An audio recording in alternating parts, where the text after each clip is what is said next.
friends, let's talk about the 10 foods your brain needs now. Actually, I'm going to do better than that. I'm going to show you how to combine these 10 foods into a convenient grab-and-go breakfast, snack, lunch, and even dessert. In addition, I'm going to teach you why and how you can make it metabolically friendly. Now, if you watch the entire video, you will learn some cooking and eating tips that will help you implement the why and how these 10 foods should be eaten now. So let's start with number 1, beans. There's so many longevity cultures that eat beans, which is actually the base of this muffin. Now, if you've ever bought a bag of beans, you know how cheap they are, yet they are one of the most nutritious foods for your brain. And I eat a ton of garbanzo beans or chickpeas, which supplies several things that your brain actively uses, including energy production, neurotransmitter production, and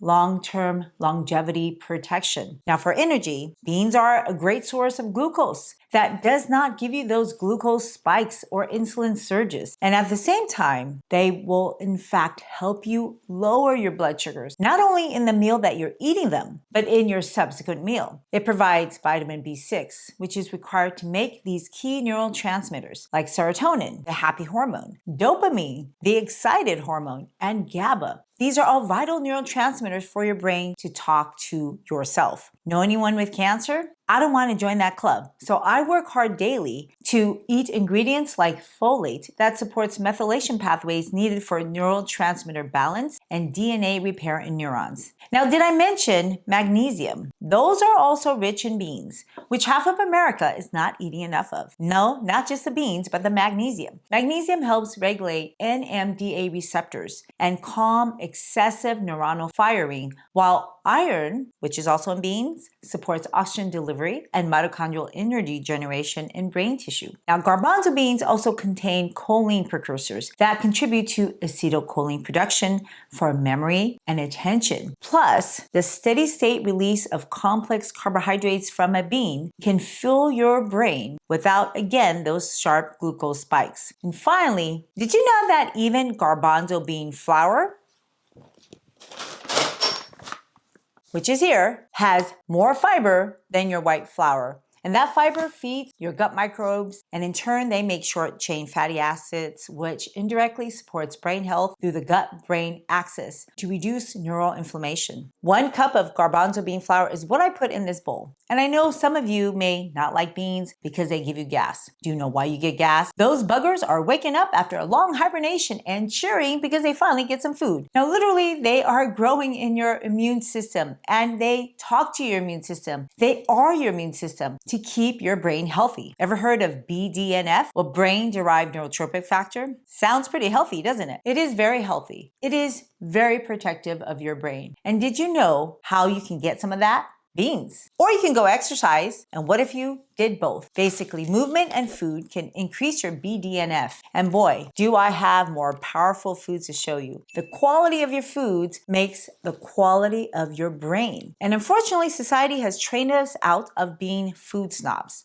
Now, I'm a foodie, and I know it doesn't look like it from the looks of these muffins, but I'm super picky. I won't eat stuff that's not going to propel my health. I have a friend who's struggling with being positive, and so she's going to the bakery to buy pastries as an effort to show love to her husband. And I understand that is a loving gesture to think of somebody and then buy food, right? We express our love in food. But unfortunately, your body doesn't love that kind of food, especially food made from white refined wheat flour. Now, most of you who bake probably have a stash of white refined wheat flour, like this.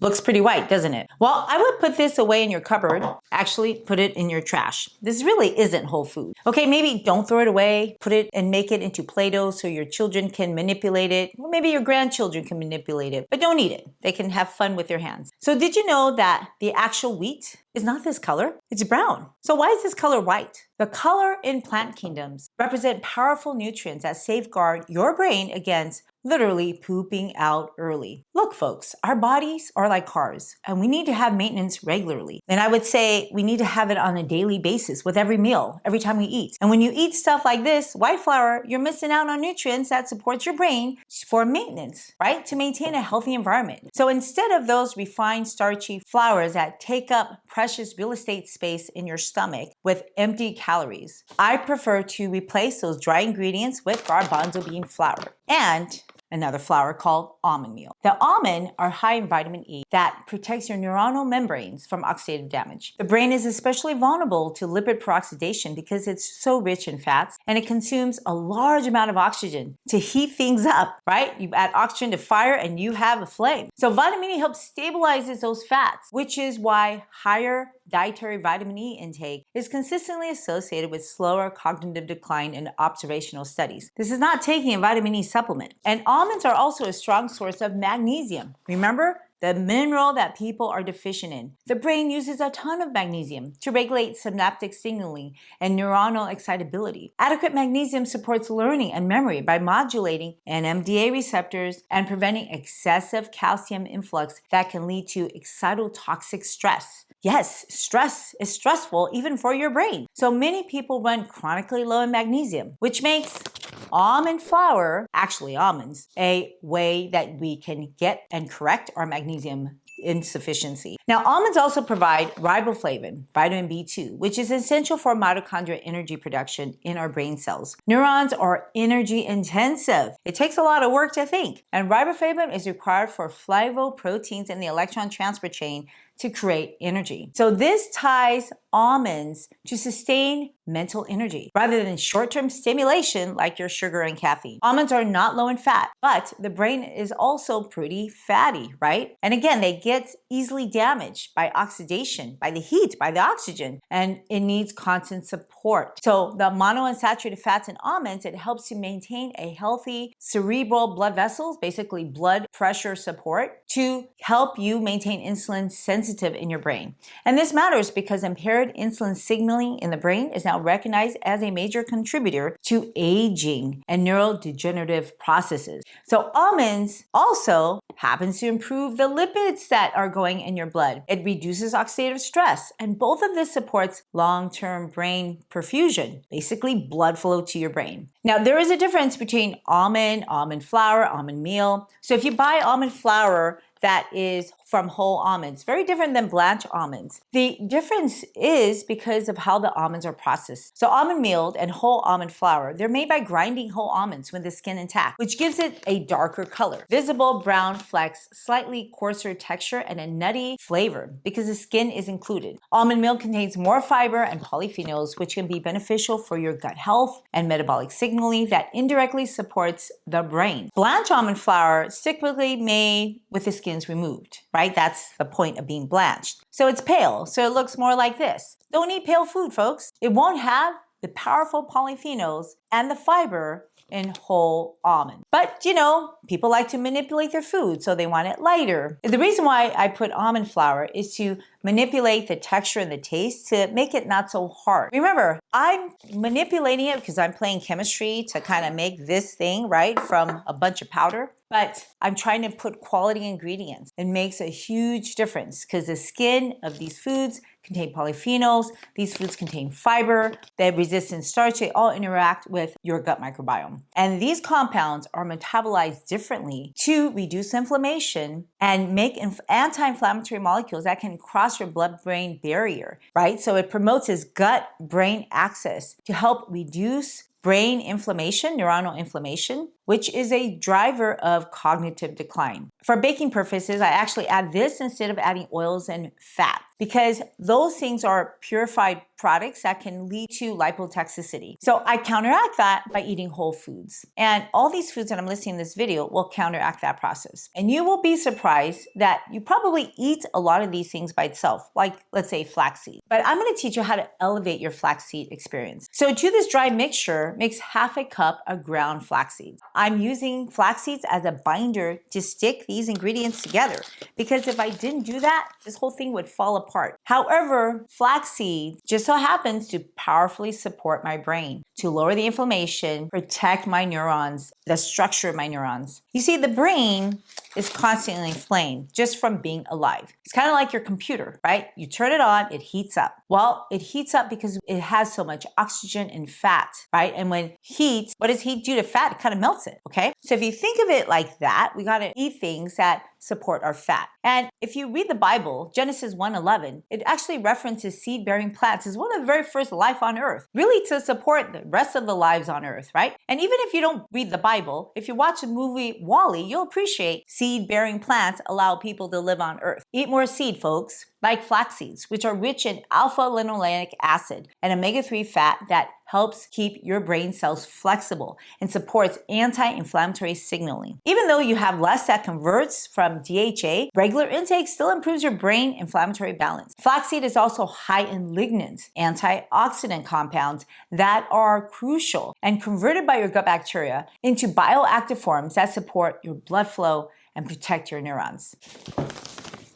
If you don't have a grinder, you can buy it as flaxseed meal. So when your gut eats it, it produces short-chain fatty acids, which should help further reduces neuroinflammation to support a healthy gut-brain axis. Now, flax seeds can also provide thiamine and again, magnesium, nutrients that your brain needs to make energy, to make glucose, to make neurotransmitters, and just for you to be like perky. Ground flaxseed is far more effective than whole seeds because the brain-relevant fats and the lignans become more absorbable. And you'll notice that I'm missing a muffin because I couldn't wait for this video and I ate it, right? But also, you'll notice that these muffins are just too dark for you to see what's in it. But this muffin, well, what do you think is making that purple color? Could it be spices? Probably not.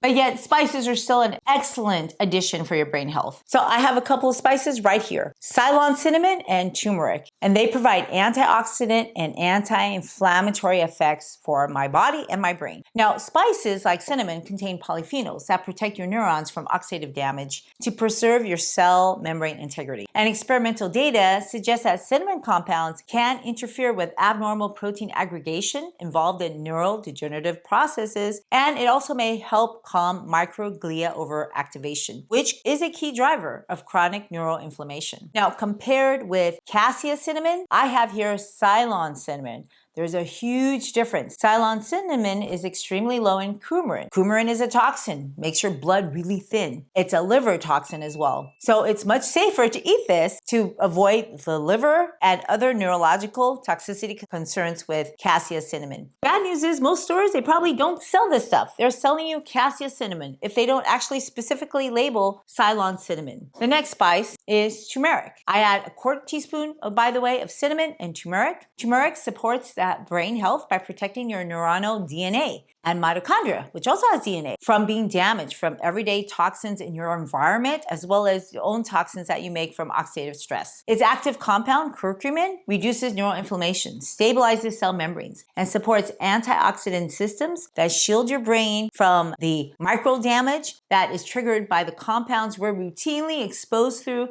in our food, in our water, in our environment. So rather than removing the toxins, which it can't do, right? Turmeric acts as a biological buffer, lowering the likelihood that the toxins that you're exposed to translates into direct DNA damage, mitochondria dysfunction, or long-term neural degeneration. So let me tell you a story about the power of turmeric. Many of us in America, we don't drink tap water. I don't. I filter all my water because we know the water is contaminated with stuff. But across the ocean in many places, just like next door, their water is more contaminated. So in the 1970s, millions of people got contaminated with arsenic. Their bodies got exposed to arsenic because they drank well water that they thought was clean. So the problem is that it caused a ton of problems, caused them to have a huge amount of DNA damage. Arsenic generates intensive oxidative stress, it disrupts mitochondria, and it interferes with your body's ability to repair DNA enzymes. So this leads to strand breaks, chromosomal instability, and long-term neurological injury. It can make your brain impaired, it can actually make you demented and develop neurological deficits. So turmeric, through its active compound curcumin,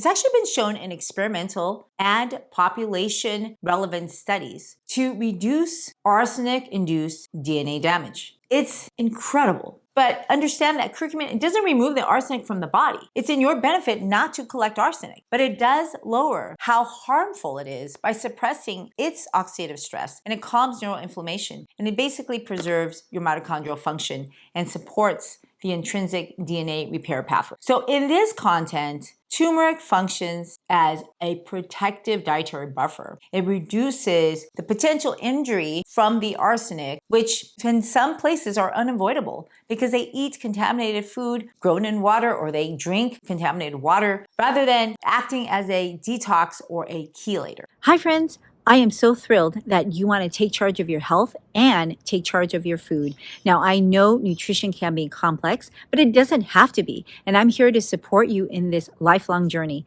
So if you point your camera app to this QR code, it'll take you to a link for a free handout that I created just for you. And if you like it, if you want to see other handouts, please go to the link in my show notes and then you can leave me your feedback on what I could do to help you in your journey. Okay, back to the video now. Okay, so in that dry ingredient, add half a teaspoon of baking soda and set that aside. And then in the meantime, heat a cup of water till it's hot and add half a cup of cashews, 4 pitted dates, and let that sit for 15 minutes. I'm sure you're wondering what this color is made from.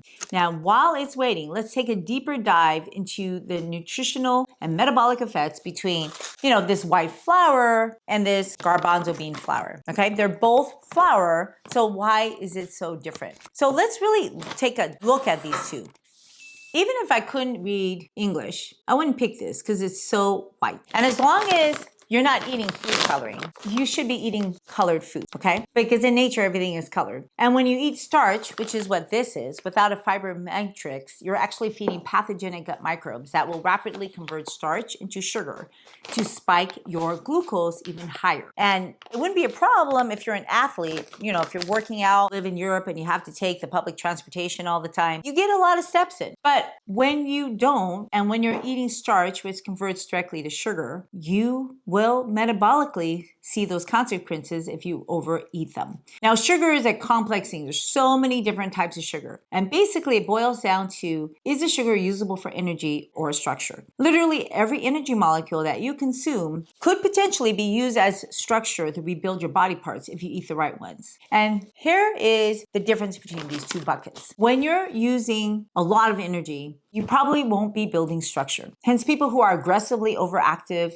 like these athletes, they can shut off their menstrual cycles. They can lose their hair and their skin gets unhealthier. They're not meeting their needs for structure. But if you're doing the exact opposite of an athlete and being an athletic couch potato, then you're not going to need much energy molecules, right? But you still need some glucose molecules for structure. Now, to make your genes, your RNA and DNA, you need glucose because there's a sugar in that. It's called ribose, and only glucose can go into ribose and make it for you to rebuild your tissue. Your protein, the signaling molecules, they need to be glycosylated. Those are called glycoprotein. Or your lipids, some of them be glycosylated. Those are called glycolipids. So when you have a chronic carbohydrate restriction, that can actually lower your thyroid signaling and your insulin-like growth factor 1. And both of that, we can reduce the activity of your cells like fibroblasts and collagen activity. Therefore, it may show up in your skin as dry skin, poor skin repair, right? However, in America, most of us have the opposite problem. We have excessive carbohydrate consumption. We're eating too much of this white flour. And you don't need a lot of carbs for a daily maintenance of structure. So if you aren't exercising, then you probably don't need as many carbs as you're getting right now. And this is where when you exceed your daily needs, you can quickly get obese because you're not just eating carbs. You're not eating this with water and baking it. You're adding fat and oil.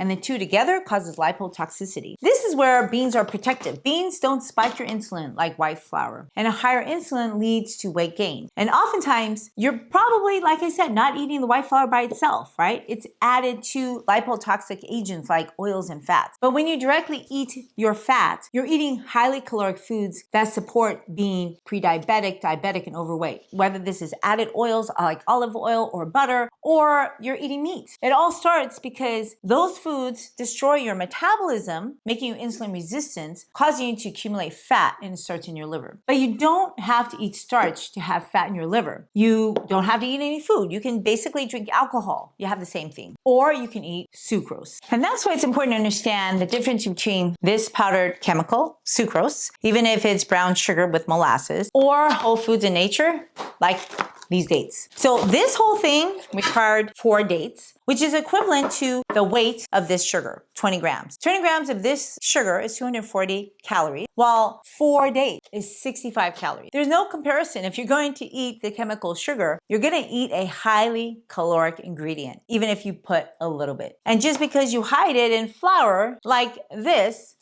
and it disappears, doesn't mean that it disappears in your body. Hence, it's going to be harder for you to lose weight when you eat stuff like this. And it's harder for people to gain weight when they eat whole foods, especially when you eat fruit. Now, this fruit has no water in it, right? The water's been sucked out, and yet it still has lower calories than that sugar. And when you eat these fruits, you're not just going to eat sugar. You're going to eat fiber, you're going to eat polyphenols, you're going to eat vitamins and minerals. This is why I don't buy any sugar, because I really want to fill my body with whole food that has a fiber matrix that doesn't allow my body to surge these simple ingredients and then causes me to get more insulin resistant. I want my vitamins and minerals. Yeah, sure, molasses has a tiny bit of that, but no way is it whole food. It's added back in. It's not like processed like this. Well, 100% dry sugar is literally 100% dry sugar, right? There's nothing else in sugar but sugar. And the reason why I picked some brown sugar and white sugar is not only as a talking point, but because I don't buy sugar, so I ran out of sugar, white granulated sugar, and I found this brown sugar. And brown sugar is essentially sugar with molasses. Sure, it has a little bit of vitamins and minerals in the molasses, but seriously, people, are you really eating that for vitamins and minerals? You're eating it for the sugar. It's a processed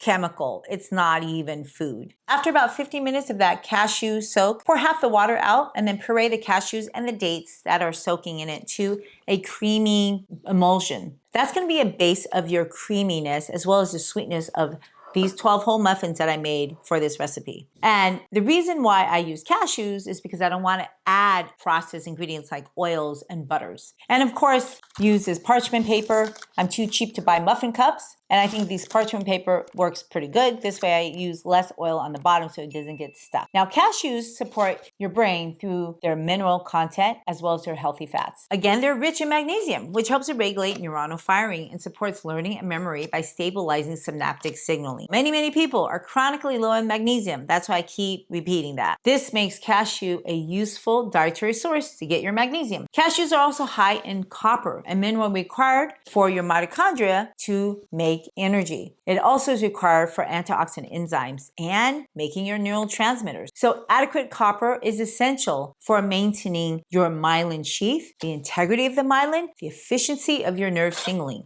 But I wouldn't do it as a supplement because too much of it can be toxic. Eat it in your food. Cashews provide monounsaturated fats that support your cell membrane health all over your body, not just your brain, but especially your brain and your brain blood vessels. It also has small amounts of zinc and iron that contribute to neurotransmitter balance and oxygen delivery. Now again, we're not eating cashew as stimulants. They support your brain structure and your metabolic needs. Now dates also support your brain health by providing not just sugar, but minerals, polyphenols, and it's a readily available, super healthy energy source for your neurons to use when high in demand. They're also rich in potassium, essential for your nerve impulse transmission and to maintain that electrical stability in your brain cells. Dates, again, supplies magnesium, as well as small amounts of iron and copper to support your mitochondria, to generate energy, to support your neuronal tissue in the face of so much oxygen. Now, the polyphenols, again, it helps to reduce oxidative stress and it calms down low-grade inflammation. Chronic inflammation is not protective, right? It's trying to protect your synapses, your neurons. Dates also contain vitamin B6, which is needed for you to make neurotransmitters. While they're naturally high in sugar, they're not processed. And if you eat them in modest proportions, especially with your nuts and seeds, that makes a delicious pair to give you the minerals and antioxidants that you need to support your brain rather than disrupt and surge your brain function with an onslaught of energy in highly refined processed foods. Dates are not chemical sugar, folks. It's not even starch. And of course, I only use 4, so these muffins are very sweet, but you can add more. And the more you add, just remember the more calories it will be. But I sweeten it with another fruit called raisins. Let me reach it. So 60 grams of raisins is about 1/3 of a cup. Let it soak in that water for a few minutes until it's plump. And while that is soaking, pour the puree in the dry ingredients and just mix it together. Mix it all well. It's probably going to be dry and crumbly because you don't have enough water. That's where the raisin comes in, and when the raisin's done soaking, pour that whole thing in and you should be good to go.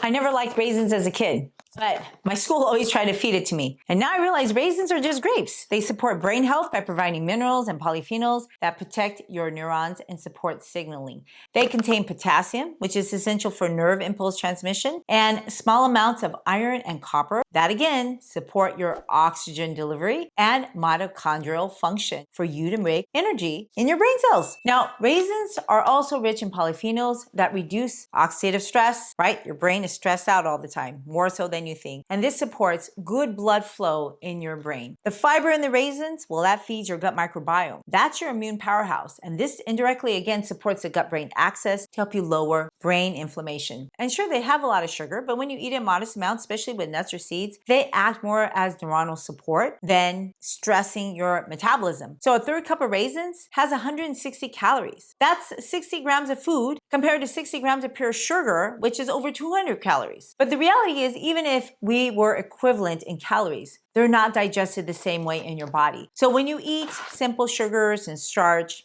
let's say simple sugars, you're drinking soda, right? All that sugar will surge into your bloodstream within minutes, all at once if you chug that soda down. However, even if you chug down raisins and you had to chew it, first you gotta chew it, right? Then your body has to digest it. So this will give you an insulin surge in your body, a glucose surge, because that sucrose breaks down into glucose and fructose. And the surge from the starch is even higher because it's pure glucose. And that fructose gets trapped in your liver where it gets converted into fat. And unfortunately it gets trapped in your fat because only liver metabolizes fructose inside your body. And this is the etiology of fatty liver. There is fructose in fruit, so little that your gut microbiome will digest it. And you remember the fiber matrix? So when you eat the raisin, you don't automatically spike your blood sugars. They don't give you raisins to chew on when you have a hypoglycemic episode. They give you pure sugar, some juice, right? So the rate at which you absorb your nutrients significantly impact the rate at which you build up fat in your body. If you overwhelm your body with a flood of calories, you will build more fat fast. And this is why when you compare the chemical sugar and whole fruit, not fruit juice, not concentrated fruit stuff, there's no comparison. This is a pure chemical. This is actually whole food made by nature, made by God. Therefore, it doesn't have the same impact in your body because this has stuff in it, has other ingredients, has fiber, has a magnesium, has a potassium, right? It has so many other polyphenols, resveratrol. And this one, it does not. So toss that in, your raisin now, mix it all together, and then toss in 1/4 cups of chopped walnuts and also blueberries. Yep, this is what stained my liners, frozen blueberries. Put about 60 grams, which is about 1/2 cup of blueberries. And the third ingredient is a green leaf. And I'm gonna keep you guessing on what that green leaf is, which is, you can't see that it's green, right? But we're gonna talk about the benefits of walnuts first. So walnuts are super healthy because it supports your brain by strengthening your neuronal membranes. It reduces inflammation and it protects, again, against oxidative stress. They are the richest common nut source of alpha-linolenic acid, which gets converted by your body to omega-3 fats. And this helps maintain your cell membrane fluidity and dampens neuroinflammatory signal. Walnuts also contain polyphenols and vitamin E that protect your neurons and your cerebral blood vessels from oxidative stress. And again, oxidative stress is a key driver of aging for all our cells. Walnuts have magnesium, has copper, manganese to support your mitochondrial energy production. And in addition,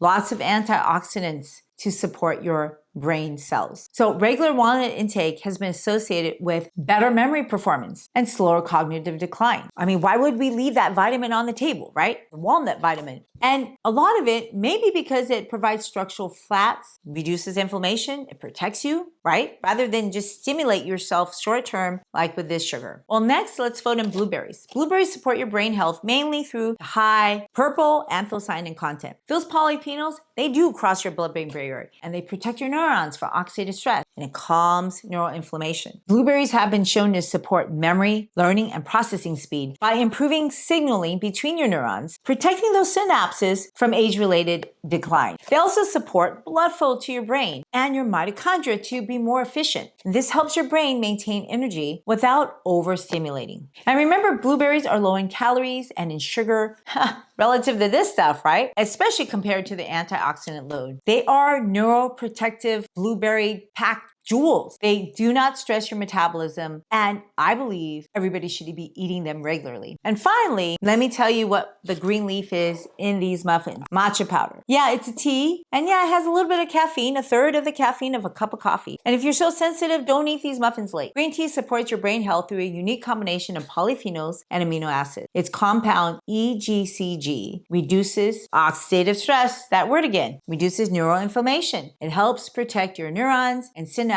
over time. It has another jewel, L-theanine, which promotes people to be calm, focused, attentive. It increases alpha wave activity, and it balances excitatory signaling, which explain why green tea improves concentration without giving you the jitters. Now, together, these compounds support your memory, your attention, and long-term retention. It protects your brains rather than short-term stimulation you get from eating processed foods, especially with caffeine. After everything is mixed, put your liners in, divide it equally, pour all that entire dough into your muffin cups. Bake it at 285 degrees. It'll roughly take an hour and a half. The reason why I bake it so low is twofold. Number one, this is whole food. It's pretty dense. So you want to cook it from inside out, not outside in, right? Because then the inside would be raw and the outside would be hard as a rock. Number two, I have all these antioxidants. I don't want to kill it with heat. So that's why I bake all my items at low heat to preserve the antioxidants in my food. So you may be wondering why it's glistening. You're right. That is dark chocolate. It has so many excellent properties for your health. And if you want to learn more about that, watch the next video.